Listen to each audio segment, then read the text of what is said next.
السلام علیکم۔ آج منگل ہے، فروری کی 15 تاریخ۔ پاکستان میں اس وقت شام کے 7، بھارت میں 7:30، اور یہاں ہمارے اسٹوڈیوز کی گھڑیوں میں صبح کے 9 بج رہے ہیں۔ وائس آف امریکہ واشنگٹن کی اردو سروس سے میں ہوں خالد حمید، خبروں کے ایک بلیٹن کے ساتھ۔ افغان طالبان کے گزشتہ برس 15 اگست کو افغانستان پر کنٹرول کے بعد پاکستانی حکام کو یہ امید تھی کہ کابل کے نئے حکمراں افغانستان کے صوبوں کنڑ، ننگرہار اور خوست سے کالعدم تحریک طالبان پاکستان کے ٹھکانوں کا صفایا کر دیں گے، مگر 6 ماہ گزر جانے کے باوجود افغان طالبان حکام ٹی ٹی پی کے خلاف کارروائی میں ٹال مٹول سے کام لے رہے ہیں۔ اگرچہ افغان طالبان نے اپنے اہم جز حقانی نیٹ ورک کے اہم رہنماؤں کی موجودگی میں پاکستان کی حکومت اور ٹی ٹی پی کو گزشتہ برس مذاکرات کی میز پر لانے اور 9 نومبر سے 9 دسمبر تک 1 ماہ کی جنگ بندی کرائی تھی، لیکن یہ بات اس سے آگے نہیں بڑھ سکی۔ ٹی ٹی پی نے گزشتہ برس 10 دسمبر کو مذاکرات کے خاتمے کا اعلان کرنے کے بعد دہشت گردی کی کارروائیاں دوبارہ شروع کرتی ہیں۔ سیکیورٹی ماہرین کہتے ہیں کہ افغانستان میں طالبان حکومت کے قیام کے بعد بھی پاکستان میں دہشت گردی کی کارروائیوں میں کوئی کمی واقع نہیں ہوئی ہے، اور پاکستان کے مخالف شدت پسند گروہ کمزور ہونے کے بجائے مزید مضبوط ہوئے ہیں۔ افغانستان کے عبوری نائب وزیر اعظم عبدالسلام حنفی نے کچھ عرصہ قبل کابل کا دورہ کرنے والے پاکستانی وفد کو یقین دہانی کرائی تھی کہ افغان سرزمین پاکستان سمیت تمام ہمسایوں کے خلاف استعمال نہیں ہوگی۔ کابل میں صدارتی محل سے جاری بیان کے مطابق عبدالسلام حنفی نے کہا کہ امارت اسلامی افغانستان کی پالیسی واضح ہے کہ ہم کسی کو بھی اپنے ہمسایوں اور دیگر ممالک کے خلاف اپنی سرزمین استعمال کرنے کی اجازت نہیں دیں گے۔ پاکستان کے وفاقی دارالحکومت اسلام آباد میں قائم بستی میں گزشتہ کئی دہائیوں سے مقیم افغان مہاجرین نے وائس آف امریکہ سے گفتگو کرتے ہوئے کہا ہے کہ افغانستان میں گزشتہ سال 15 اگست کو طالبان کی واپسی کے ساتھ ملک میں جنگ بند ہونے کے بعد لاکھوں افغان مہاجرین کی طرح انہیں بھی یہ امید نظر آئی تھی کہ اب وہ جلد اپنے وطن لوٹ سکیں گے، لیکن طالبان کے زیر کنٹرول افغانستان میں معاشی ابتری اور طالبان حکومت کو بین الاقوامی برادری کی طرف سے تسلیم نہ کیے جانے کے بعد ان کی جلد افغانستان واپسی کی امیدیں دم توڑ رہی ہیں۔ افغانستان کی طالبان حکومت کے قائم مقام وزیر دفاع نے افغانستان کے لیے 1,10,000 افراد پر مشتمل فوج بنانے کے منصوبے کا اعلان کیا ہے۔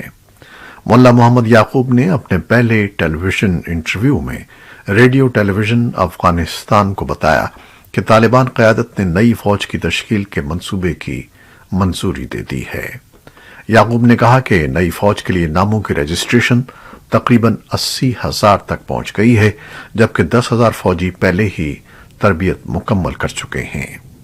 انسانی حقوق کی تنظیموں نے طالبان پر سابق افغان فوجی اور پولیس اہلکاروں کو اذیت دینے اور نشانہ بنانے کا الزام لگایا ہے، جبکہ یعقوب نے ان الزامات کو مسترد کیا۔ امریکہ اور اس کے نیٹو اتحادیوں نے گزشتہ 2 دہائیوں کے دوران افغان نیشنل سیکیورٹی فورسز کی تربیت اور ساز و سامان پر $80 بلین سے زیادہ خرچ کیے تھے، لیکن گزشتہ سال امریکی افواج کے افغانستان سے انخلا کے بعد فوج اور پولیس منتشر ہو گئی۔ افغانستان کی تعمیر نو کے لیے امریکی خصوصی انسپیکٹر جنرل جان ساپکو سے توقع ہے کہ وہ اگلے ماہ کانگریس کو رپورٹ کریں گے کہ اس ساز و سامان کا کیا ہوا۔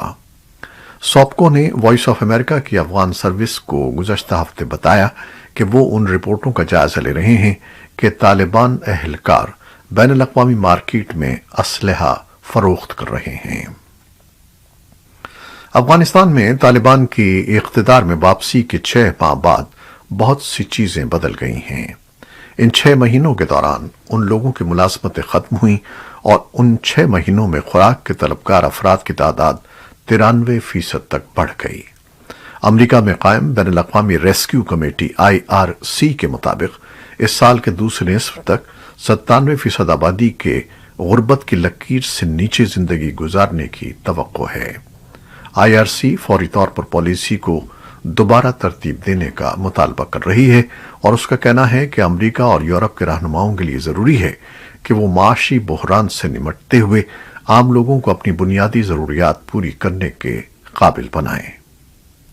افغانستان کے سخت گیر اسلامی حکمرانوں کا کہنا ہے کہ اگر صدر جو بائیڈن کی انتظامیہ امریکہ میں منجمد کیے گئے $7 بلین کے مکمل اثاثے واپس کرنے سے انکار کر دیتی ہے تو وہ امریکہ کے حوالے سے اپنی پالیسی پر دوبارہ غور کا ارادہ رکھتے ہیں۔ صدر بائیڈن نے گزشتہ جمعے کو ایک ایگزیکٹو آرڈر جاری کیا تھا جس میں بینکوں سے مطالبہ کیا گیا تھا کہ وہ افغانستان میں انسانی امداد کے لیے ٹرسٹ فنڈ میں منجمد اثاثوں میں سے $3.5 بلین مختص کریں۔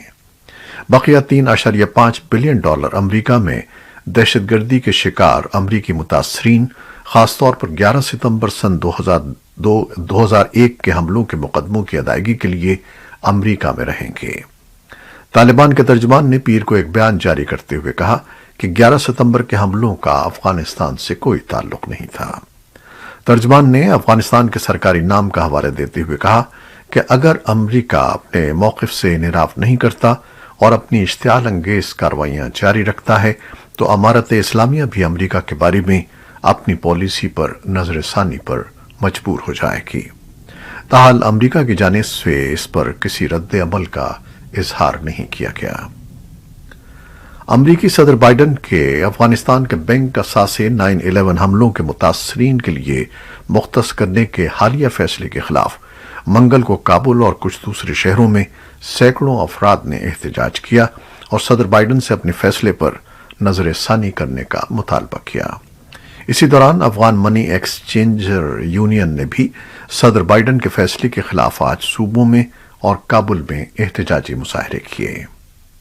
طالبان کی وزارت خارجہ نے ٹویٹ کیا ہے کہ طالبان حکومت اور یورپی یونین کے مندوبین کے درمیان آج دوحہ میں مذاکرات شروع ہو گئے ہیں۔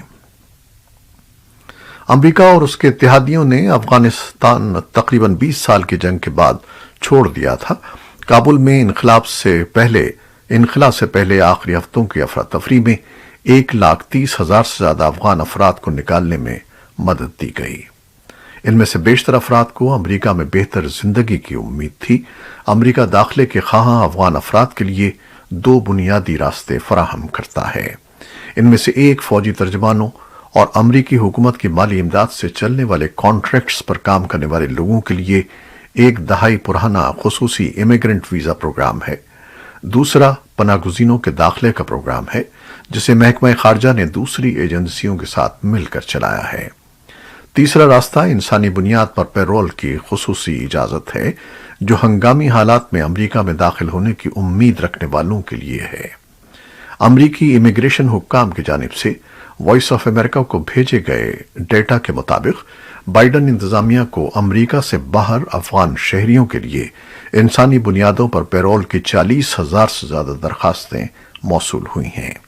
اب تک 160 کیسز مشروط طور پر منظور کیے جا چکے ہیں۔ مزید 930 کیسز کو مسترد کیا گیا ہے جس کے نتیجے میں امریکہ میں عارضی داخلے کے خواہاں ہزاروں افغانستان اور دیگر ممالک میں پھنسے ہوئے ہیں۔ USCIS کے ترجمان نے وائس آف امریکہ کو بتایا کہ ایک عام سال میں ایجنسی کو تمام قومیتوں سے انسانی بنیادوں پر پیرول کی 2000 سے کم درخواستیں موصول ہوتی ہیں۔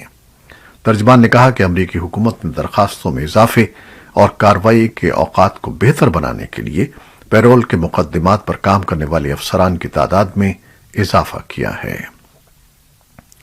بھارتی ریاست اتر پردیش میں اسمبلی انتخابات کے دوسرے مرحلے میں پیر کے روز 9 مسلم اکثریتی اضلاع میں پولنگ ہوئی جہاں مجموعی طور پر 63.3% ووٹ پڑے۔